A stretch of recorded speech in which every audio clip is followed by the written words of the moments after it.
think that I'm going to hiding somewhere by a gated star.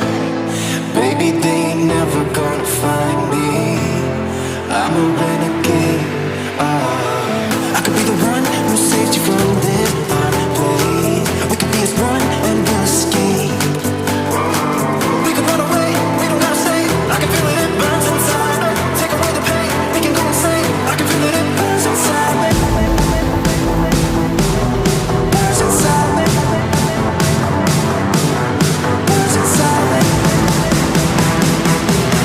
Burns inside me. I won't let you down.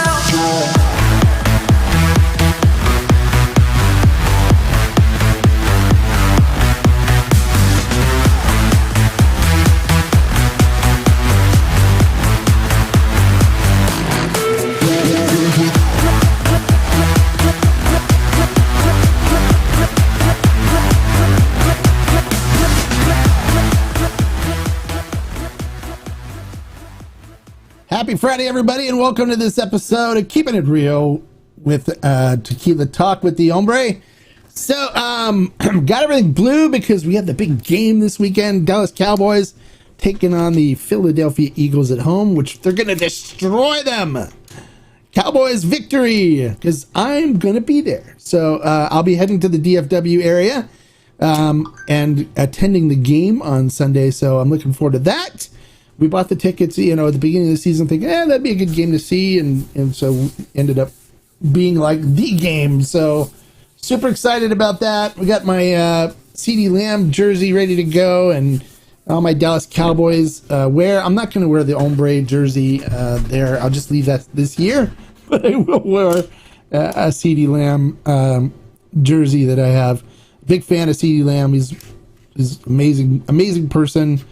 Amazing player. So, all right, so let's talk a little bit about tequila this week. Some things that happened. I did do a live stream yesterday, but unfortunately there was some glitch and it wasn't able to be saved on YouTube. So people that wanted to see it had to miss it. So we're gonna give some of the same information again today, so people that weren't able to see it yesterday can still see it. But then we'll also answer questions and stuff for some of the subscribers that are on right now. Asking questions already and talking already on the chat.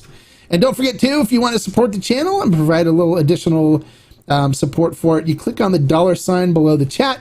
You can do a super chat or super sticker, and that goes to funding the channel and supporting what I do. And we do love super chats and super stickers, so if you do those, you'll see a little Tequila Hombre guy pop up on the screen right here. It says salute, and he drinks a salute to you. And then specifies the super chat and stuff. Is really cool.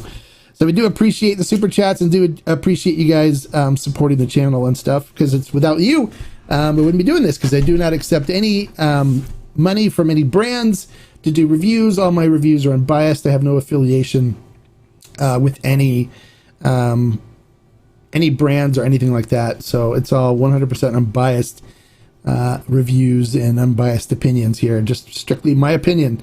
So let's talk a little bit about this last weekend. I was able to attend the Maná concert here at the Yamava Casino here in Southern California.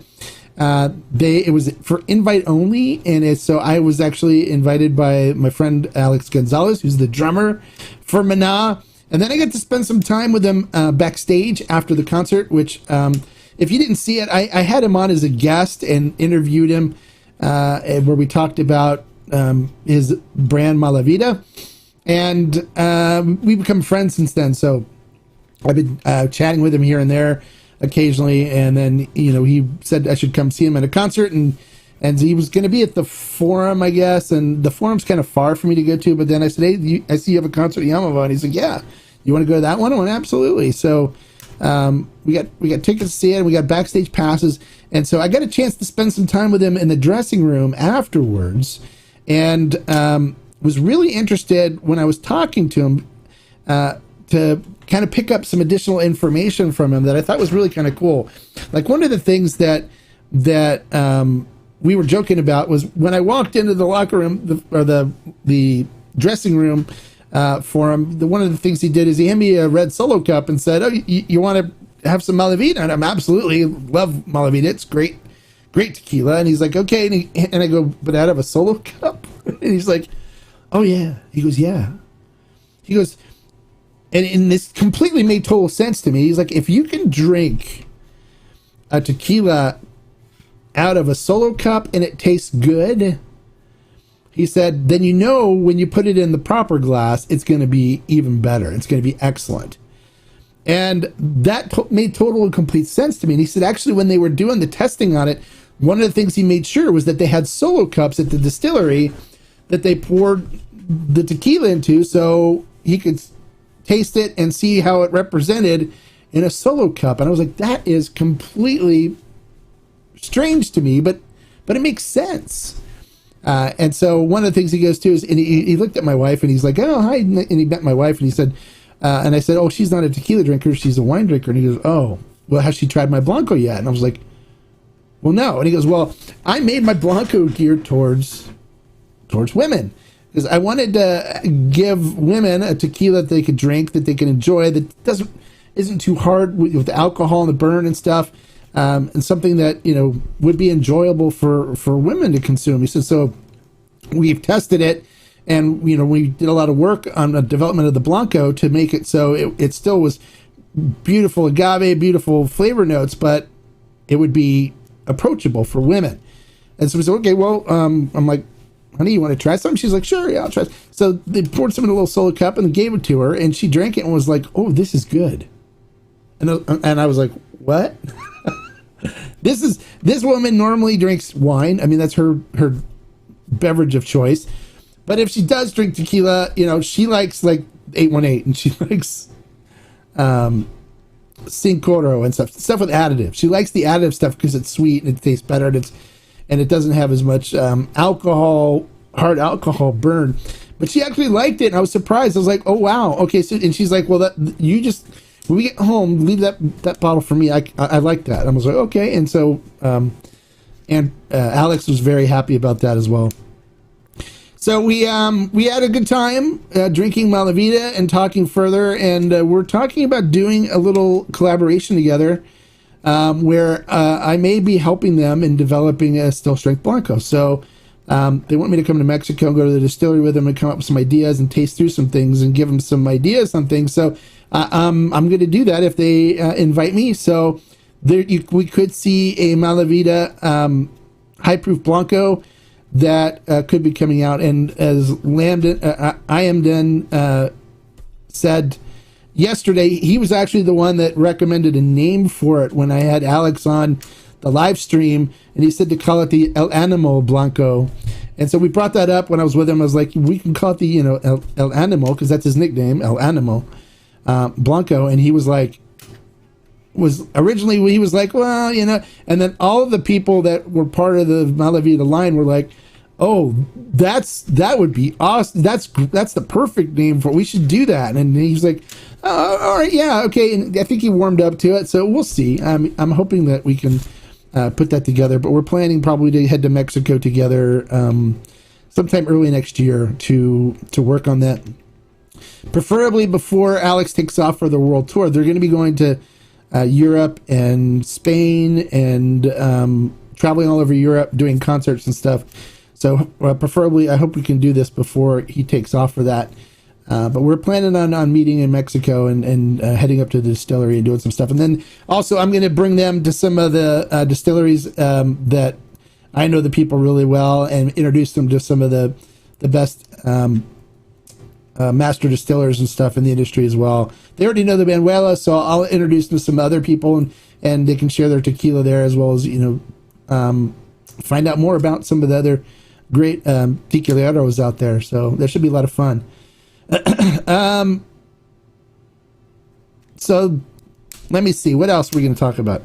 El Mexicano Distillery. So I did a review on El Mexicano. I was really impressed. I really like El Mexicano. Now El Mexicano also makes the Malavita brand that Alex is the owner of, Alex Gonzalez from Mana.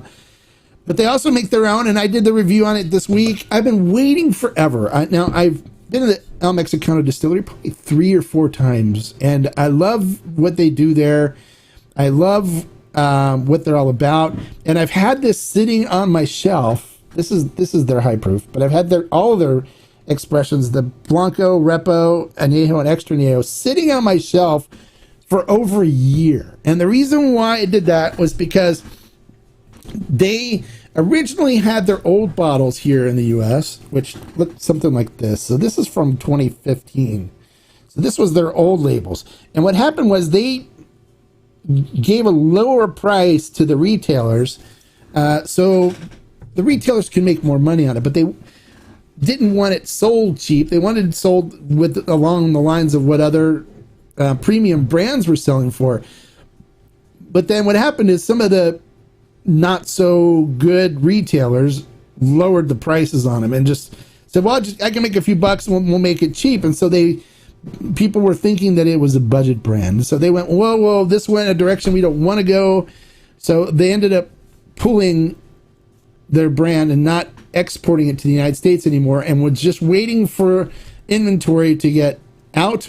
And so when they did that, they worked on improving their brand at their distillery and experimented with different things. And one of the things I really liked about the El Mexicano distillery is they have like a lot of the equipment that you could use for making tequila. They have brick hornos, they have autoclaves, and they experiment with them to see if they get a better flavor profile with it or not. They do test batches, and they're constantly testing things. And that's one of the things I really liked about learning about the Banuelos, is they're about experimenting and testing.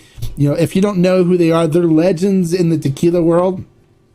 They were the ones that created the original Cazadores tequila. It was the first brand to sell 1 million cases, and really the first brand to be really sold completely to big liquor, where they sold it to Bacardi, and Bacardi ended up ruining the brand. So if you're shrinking now going, Cazadores, yeah, that's not what they did. They did a better tequila.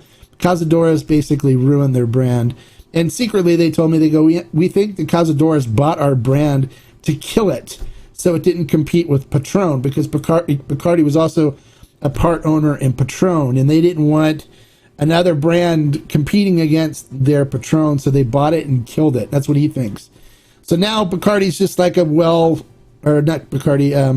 Cazadores is just like a well tequila. It's a cheap tequila you find in the grocery store that isn't very good, and they're not very happy about that, but it is what it is. So Leon Banuelos was put on a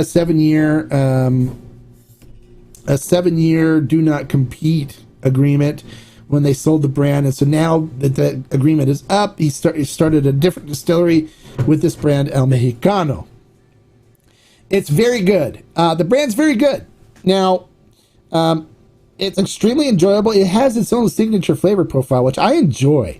So this is the high proof Blanco. They have the high proof Blanco. If you haven't seen the review yet, it's a good review.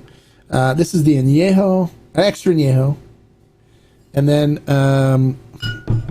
this is the Añejo, I think. Yeah, Añejo. And we have a Repo. Where's the Repo? Repo's down somewhere. They have a Repo too. I got it somewhere. Where's the Repo? It moved. I was drinking it. It's downstairs. I was drinking it yesterday. So they have a Repo, and then they have a regular Blanco as well. So you can get any of them. Very good brand. I love the people. I love the family there. They're really tequila enthusiasts and really believe in doing everything traditionally, and they don't believe in additives, which is kind of cool. And I talked about in the review that I did, if you haven't seen it, I talked about them working with Dos Artes, which if you aren't familiar with Dos Artes, I got the bottles in yesterday. Dos Artes,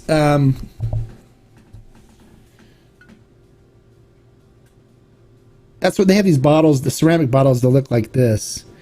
Now, they're known for being additive tequilas. Now, what happened was Dos Artes, this is the kind of people that I love about, this is the kind of people the Banuelos are.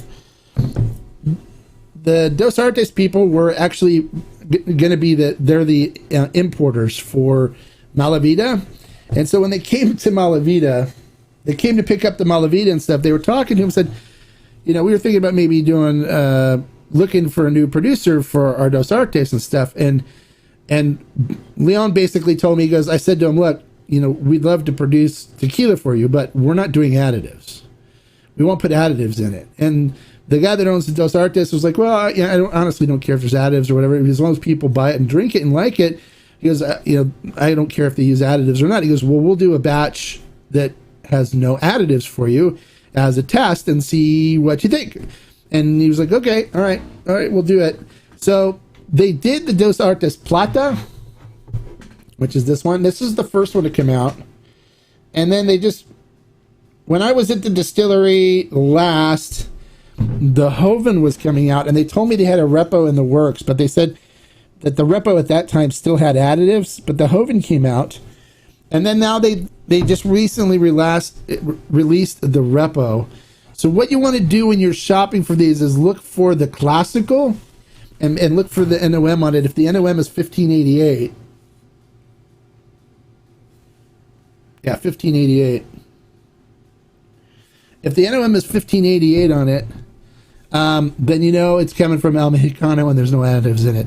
So my suggestion, I'm going to do the review on this and do a review, but if you watch the review and you like the tasting notes and looks like something good, don't be afraid to pick some of these bottles up, because what I'd like to do is I'd like to show Dos Artes that you can still sell a lot of tequila if there's no additives in it.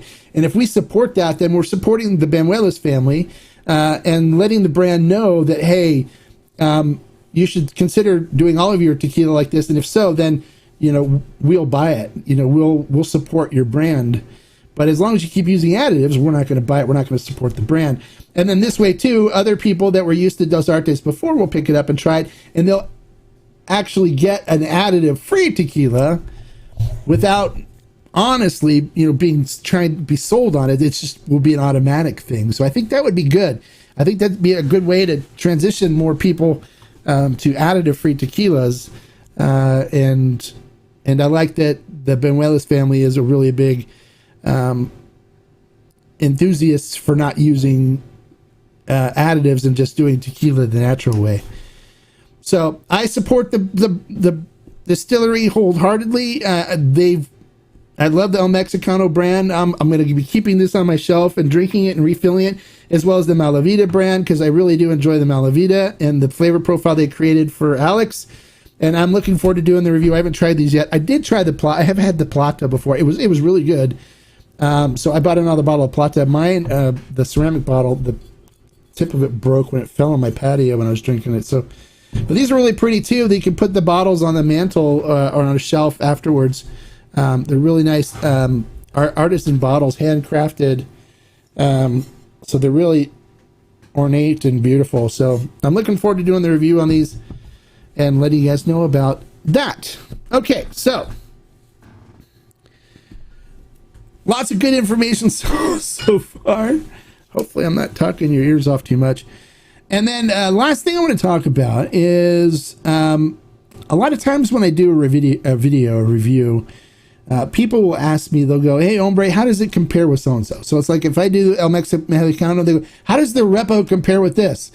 And that kind of question shocks me a little bit, because it's like, well, why do I have to compare it to another tequila? Why do we have to limit it to just you picking one or trying to pick the best between the two? Why can't we appreciate each of them for what they offer? And so we talked about this yesterday. I want to touch on it a little bit today.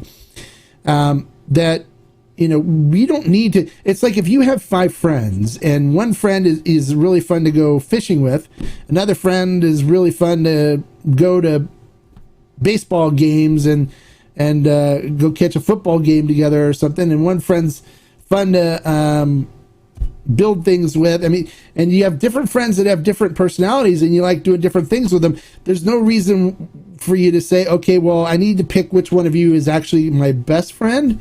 And so in order to do that, I'm going to have you guys fight. And then whoever's the last one standing will be the one that I'm like, okay, that's my best friend. That's the friend I like the most. Instead, you can like all of them equally and enjoy doing different things with them. Well, tequila is like the same way.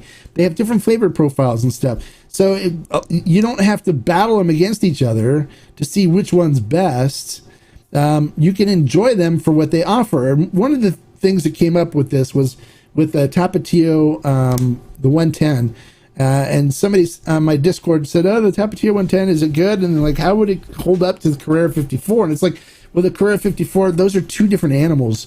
You don't need to put those together because the 110's got more of a vegetal, bell pepper and jalapeno flavor profile to it, while where the Carrera 54 is more really rich cooked agave notes in it. And so they're two different animals. So you put them together, you're dealing with two different flavor profiles. So why can't you appreciate both and say, hey, I love the 110 when I'm in the mood for something more vegetal, something more jalapeno in the afternoon, when I have a good Nicaraguan stogie or something, and I want to have a little bit of heat to it or whatever, a little bit of vegetal flavor, then I go with the Tapatio 110. But if otherwise, you could be like, well, I want to enjoy a nice Maduro cigar that has more of a sweet chocolate taste to it, and do this and this and this, and there I want to have the Carrera 54. Or I'm in the mood for more of like just beautiful cooked agave, so I'll take the Carrera 54. And so you can pick them for different things depending on what your actual feeling is. So a lot of people ask me, they go, well, what's your favorite Blanco? And typically my answer is the one that I'm drinking at the time, because I have a lot of different tequilas here, over close to 1,500 different now. And I pick them and what I'm drinking depending on what I'm in the mood for, what I'm feeling like, if there's something I'm going to be doing, if I'm going to have a stogie, what kind of stogie, if I'm hanging watching football and I'm going to be drinking all day, then I go for something a little less taxing on the flavor profile and something a little more light that I can drink all day and it won't ruin my palate. So you can have more than one that you like, and so no reason to put them up against each other and try to pick a favorite. And then one thing that people don't understand too is like, it's okay. Each batch of tequila tastes different. Each batch. So when you say, hey, I love this Tapatio 110, and then another batch comes out, it could taste completely different to the point where you're like, I don't like this one so much. So it's like each batch is different. So when you say that, you can't say, well, you should pick this up because it's going to have this flavor profile all the time, because it necessarily doesn't. It changes with each batch. And so then you could end up saying, well, I don't like this one. So it's one of the reasons why I don't like pitting them against each other either, because you can have an excellent batch of one brand at one time, and then the next batch is like, okay, it's still good, but it's not as great as that particular batch. And that's one of the reasons why Fortaleza does the lotes, right? So you find a good lote, you're like, I really like this one, and if you track those bottles down, you can get the same consistent flavor from them. But as soon as the next lote rolls out, it's going to taste completely different. And it's the same with all tequila brands, because you're dealing with all the tequila brands that don't use additives. Now, the reason why distilleries and stuff will use additives is to make it so their brand is consistent tasting no matter what. Each batch will taste the same because it's manipulated to taste exactly the same. But with the natural stuff, each batch can be different, having a different crop of agave that comes from a different field, that experience different environmental aspects to it depending on where it is, and the flavor changes. So keep that in mind. And so just because you like one particular bottle at one time doesn't mean it's going to be the same for you every time. So you're better off just saying, I enjoy it, I like it, I keep it, I buy it, I drink it, and keep it at that, and share the love with a bunch of different brands. All right. There. Got that off my chest. Let's check in with our subscribers and see what we got going on here. Hey, Tater Dom, cheers. Happy Friday to you, amigo. Hopefully you're had a good week. Hey, Anthony Hombre. Today I'm sipping good. What are you sipping on, Anthony? Hola, sip, savor, and celebrate. Bienvenido, welcome. Glad you can make it. Did you try this Suerte Still Strength yet? Odo just jumps right on me. No, I haven't tried it yet. I'll get the review done probably next week. So I will get it done though. So happy Friday, Ruben, bienvenido, welcome, glad to see you again. I am Dan, welcome again. Glad you can make it today. And Poncho Knives Forever. I'm gonna pour to this. How can you not? Exactly. Go ahead and pour. You blew my mind with the El Mexicano. I appreciate my bottles from 2015 way more now. I can't wait to try their new ones. Oh, nice. Yeah. You have to look and see the date and make sure it's from 2015. Like the date is on the back of the front label. So this one is from 2015.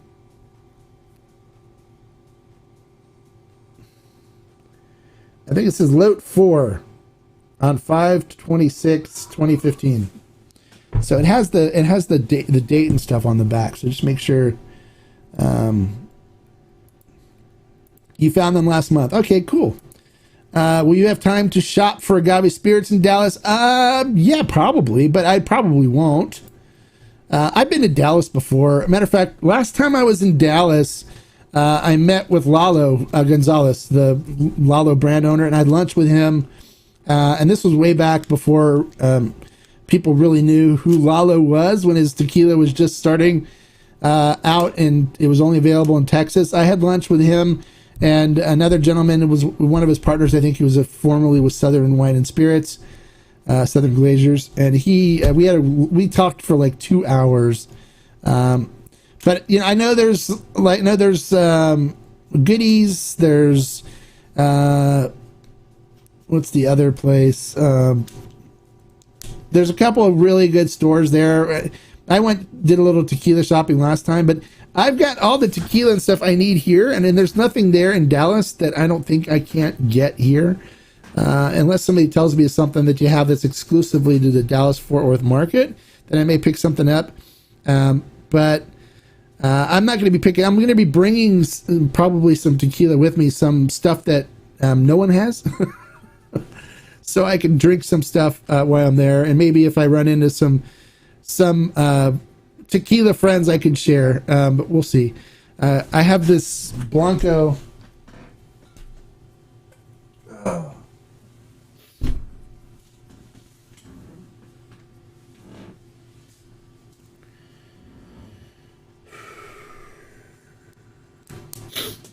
I have this Tequila Hombre Special Edition Blanco from Viva Mexico that I might bring with me to sip on while I'm there. You can't see it. Let's see if we can get it to focus. I'm gonna cover me. There it goes. All right. See, it says T Hombre as client. Got that. I got the Gran Reserva bottles from Casa San Matias.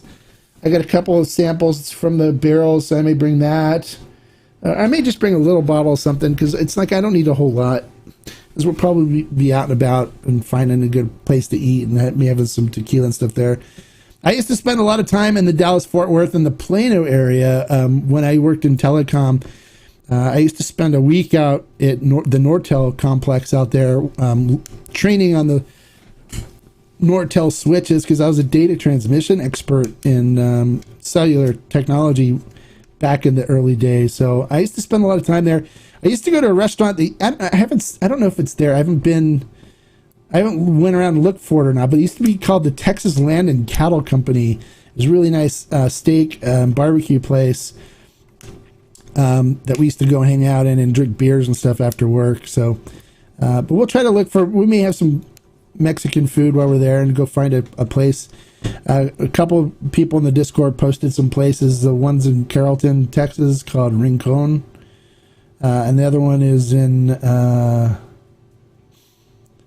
forgot the name of the other one, but I think El Rincon was one of the ones we were looking at possibly going. They had a good tequila selection of stuff there. But it's supposed to be really cold, so we're going to probably just, and I want to go check out the Dallas Cowboys golf course. I'm a huge Cowboys fan, so we were thinking of maybe we go out and check that out and get some lunch there at the course or whatever. So we're going to be running around. So if any of my Dallas Fort Worth friends are out there want to get together, whatever, message me or whatever. Maybe we can get together someplace, or I'll tell you where I'm at. You can come join us for some tequila or something and say hi in person. So what's this? Gonna sip Aguila Real for the Eagles victory. No, Aguila Real is a fantastic tequila for drowning your sorrow. So definitely want to drink that for the Eagles game, because you're going to need it, and it's fantastic for drowning your sorrows. But I will definitely be drinking Salute after the victory to you, Robert, and your Eagles. So I would imagine the weather during the life of an agave affects it does, yes, it does. The cold, the heat, the drought, how much water it gets, it all affects the flavor, as well as the iron composition of the soil and the minerals and stuff in there, because a lot of it's mineral rich from the volcanic soil that came from the Tequila volcano in the area.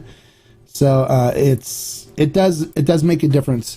And so each, that's one of the reasons why when we look at Tequila Ocho, right, and what Carlos does, each field has a different flavor profile. And so they did that to show that you go from one field at one elevation in one area and harvest the agave, it's going to taste one way. And if you go to another area, it's going to taste another way. But then also time of year that you ferment, the ambient temperature outside, whether there's pollen in the air from things blooming, or if there's bugs flying around that maybe bring in stuff that they were just recently on. Like, for example, Tony Saez down at El Tequileño told me, he goes, we have pomegranate orchards here, which they do. They have pomegranate trees and stuff around. And the fruit flies will go over and hang around the pomegranates when they're in bloom in season. And then they come to the sweet mosto and fly around in there and land on it and stuff. And he thinks that, that they bring some of the pomegranate flavor notes into the tequila that way. And so ambient stuff can contribute to the flavor profile as well. So it could be, it definitely adds to the characteristics depending on the time of year. So no two bottles are going to be exactly the same. And that's one of the things that's really, really cool about tequila, is that you can get different experiences from the same brand at different times from different batches. So that's one thing that's really cool. All right, let me see. Oh, yeah, we had to fix the typo. Yeah, the Eagles, son. It's going to be the Eagles loss. You'll be drowning your sorrow, which is fine. And Aguila Real is a fantastic tequila for that. Both the Repo and the Blanco are amazing. So enjoy. Certain agaves only grow in specific microclimates. That's true. Certain agaves do. And certain agaves only grow in certain locations. Like, for example, the Jabali, right? No, Jabali? Yeah, Jabali. Jabali is a little agave, and it prefers to grow in shade. So like under trees and in high elevations. So it's one of the only agave you can find growing on cliffs, on the side of a cliff, in between crevices in the cliff. They'll grow there because that's the perfect situation for them to grow. And so they have different things that different ones like, and so they prosper in different ways. And a lot of them, like Jabali, is a wild agave, so it grows on its own. You don't have to plant it. But it's similar to like truffles in the way that it likes to grow. It grows on the ground, underneath in shade. You find them under trees or find them on cliffs or rock structures. It's really interesting how that one particularly behaves. But then there's other ones too that like different microclimates or different things in order for it to survive and grow in an environment. They like different things. But Weber Blue, since it's farmed, it's cultivated, it grows pretty easily. I've got 5 Weber Blues in my backyard in pots.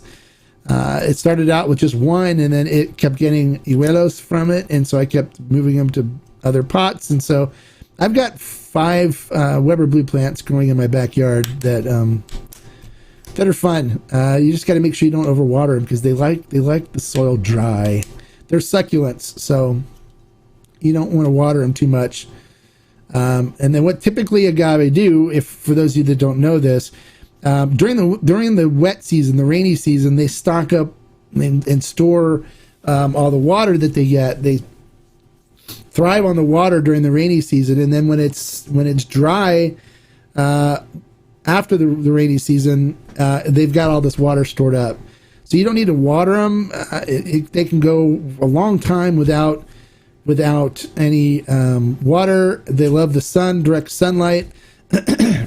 And the Jalisco is a perfect area, and Mexico is a perfect area, most areas of Mexico, for growing Weber Blue agave. But they're pretty versatile too. You can grow them along the coast here. You can grow them all over. They're farming them in Northern California here now, and they're doing some experiments with doing some destillados de agave here out of California, which is kind of cool. So they're pretty versatile, pretty heavy duty, pretty strong. So they're pretty easy to farm. And then on the mezcal side of things, you've got the Espadin, which is in the same family as the Weber Blue, and those are cultivated as well, and very easily cultivated. And that's why you see a majority of the mezcal production uses Espadin, because it's cultivated. They farm it. They can grow a lot of it, and they grow it all over. And there was one time when the tequila Weber Blue shortage, that some people were found by the CRT to be using Espadin in their tequilas, and they had to confiscate the batches and shut down the distilleries. So that was a whole big deal in itself, because you're not allowed to use anything but Weber Blue in something that's called tequila. They'd have to call it something else if they did. So there's that. What else can we talk about? Let me see. We already talked about how the Cowboys are going to whip up on the Eagles, and they're going to take first place in the NFC, and they're going to go to the playoffs this year, which is great. We talked about El Mexicano. We talked about Malavida. We talked about Dos Artes. Let's talk about the El Tequilano Extrañejo. So yesterday I showed this. I'll do it again today.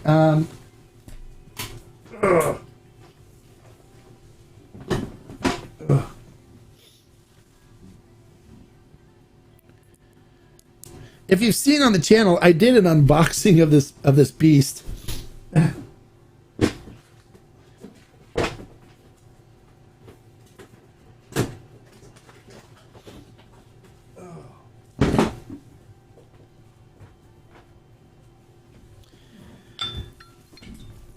This is what an $800 bottle of tequila looks like. There you go.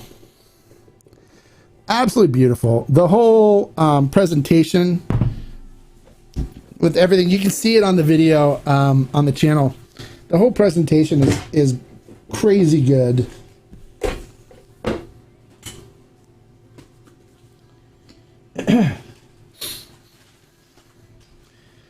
People were complaining about the price, and yeah, it's expensive, but there's only 3 barrels of this made. Two American oak and 1 French oak, I believe. And they blended them together to create this batch, and they were exceptional barrels. So it's like Tony and his father, Antonio, went and picked out like 3 best barrels that had the most amazing flavor profiles, and blended them together to create this. So there's only 3 barrels worth. So this one was number 485, I think. So I'm guessing there's probably like right on 500 bottles would be my guess. But but the packaging on it is amazing. The glass, the crystal decanter, this is the top for it. Beautiful. So I'll do a review of this and get this out so you guys can see get a full unbiased review on a $800 bottle of tequila. And I'm looking forward to that. This is going to be great to put up on the mantle too and stuff, or use as a decanter for maybe some of my aging projects that I do. I can decant it and keep them in here because some of my aging projects are exceptional as well. So I'll do a review on that. Somebody asked if I did the Suerte still strength yet. No, I haven't tasted it yet. I still have the bottle. I need to do the review on that. So that's on the list to get done as well. And we'll probably do that next week. I'll try to get the El Tequilano done today and possibly up either today or on Monday when I get back, depending on if I can get the editing and stuff done on it. So look for that. What else? I got into Cierto Tequila. Did you guys see on the email what they sent me? This is amazing. I got to show you this. They sent me the whole line to do a review, and the way they sent it to me was amazing. So hold on, let me show you.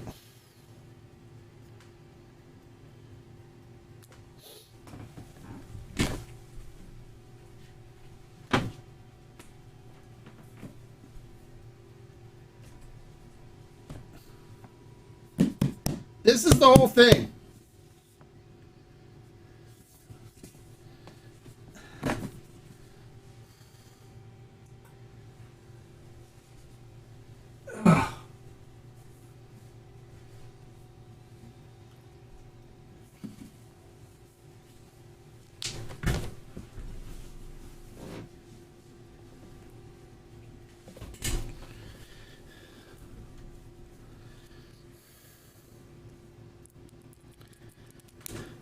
So they sent me that whole case, and when you pop it open, it's got that really nice foam in there with the cutouts for the bottles for each bottle, and it had all the way from the Blanco up to the extra añejo in there. So I'm looking forward to doing the review on that, and then I'm going to repurpose that case and maybe use that as my bring back from Mexico case when I travel, because nothing's going to break in that case. It is so sturdy and stuff. It was really cool, but I was surprised. Because when the package came, I was like, wow, this is huge. And then when I opened it up, I was like, what the? And then we pulled it out. I was like, oh my God, it's like a suitcase. So it's really cool. I really appreciate them sending that with the spirits. And so I will do a review of the full line of Cierto, which they claim to be the most awarded tequila in the world. I don't know what that means, because it's like you can enter tequila in a bunch of different competitions and try to get a bunch of awards. For me, the awards don't really mean much.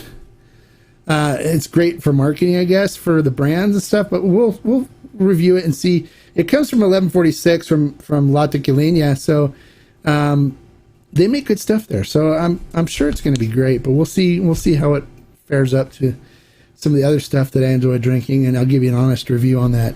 So other things that we're going to do, I'm going to do the whole line of Suerte. I've got the still strength, but I've got the whole line too.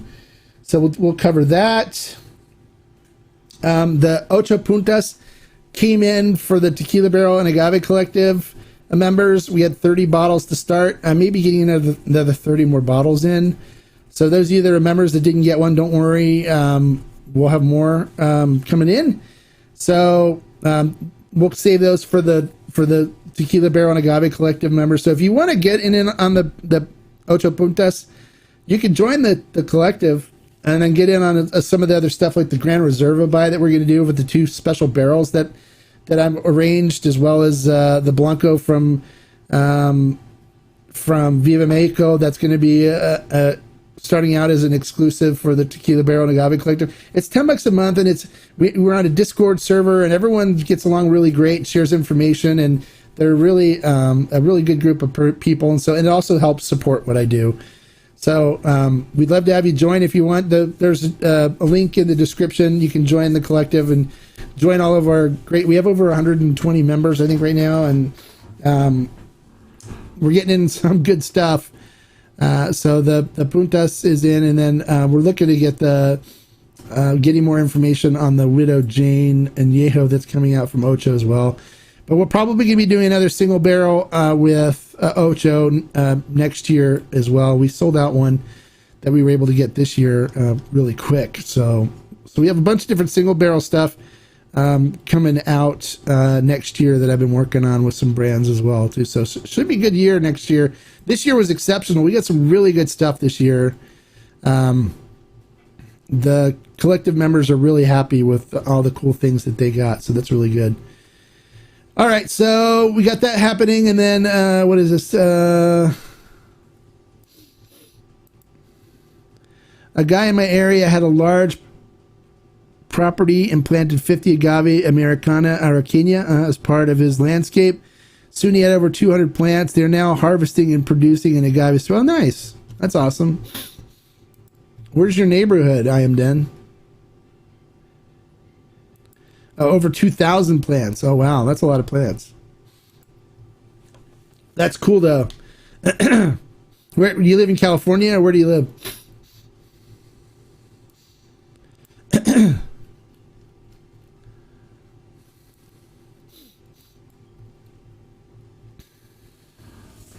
Oh.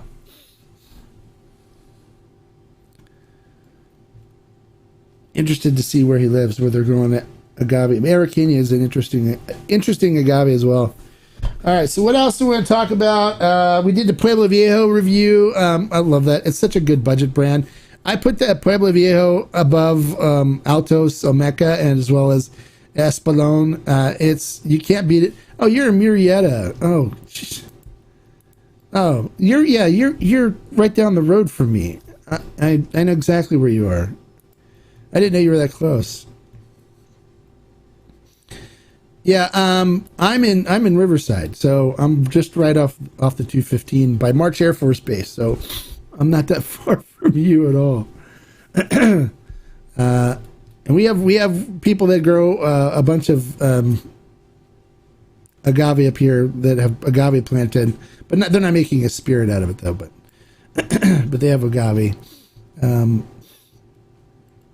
But yeah, that's cool. That's cool that you're close. I may do a Southern California meetup or something where I invite some of the people over, come over here to the house, and we'll drink some tequila and watch football and hang out and talk and stuff.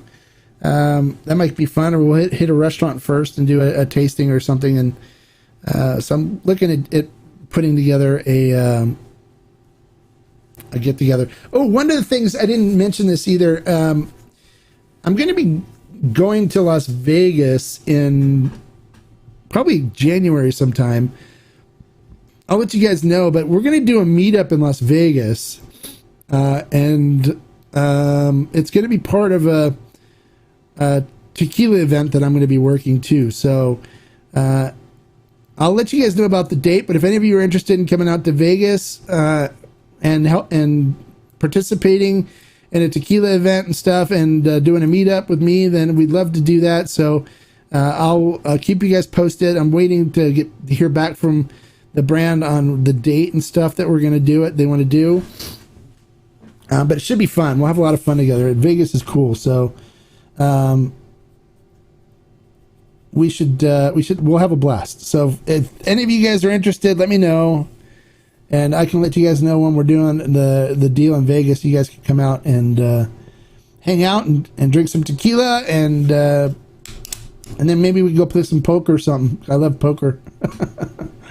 Poker or blackjack, those are my games. So if you're a poker player, maybe we'll do a Tequila Hombre poker tournament while we're there. It should be a lot of fun. Less than 40 minutes for me. Yeah, and Murrieta, I go down to Murrieta all the time. I go down to Temecula too. My wife is a wine drinker. Matter of fact, if you watch one of the other, it was on the Hombre Cave channel. If you look on the Hombre Cave channel, Bashan. It's a distillery or not distillery, winery in Temecula. I had their master winemaker on to talk about how similarities between tequila production and wine production are amazing. So that was a fun conversation with him. Gerson Bacchus is the name of the winery that's down in Temecula. They make really good red wines, and so he was their master winemaker. He came on and talked to us on the Tequila, the Hombre Cave channel. So check that out. That was a lot of fun, and you can actually see the Dakota. He's the head winemaker there at Gerson Bacchus. So, anything else you guys want to talk about? Ask questions. It's open for you guys. Everyone's pretty quiet today.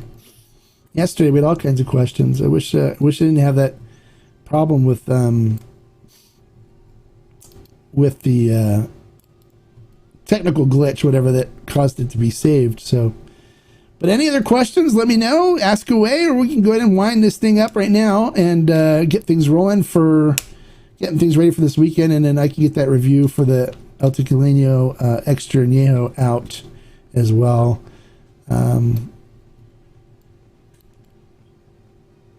Nope. Okay. Well, like I always say, you guys, life is too short to drink bad tequila, so keep following my reviews. Keep, listening to what I say and recommending and trying them, and you're destined to get some good tequilas that you'll love and enjoy. And until next time, salute. Bye, guys. Have a great weekend. Go Cowboys. We're going to whip up on the Eagles. Sorry.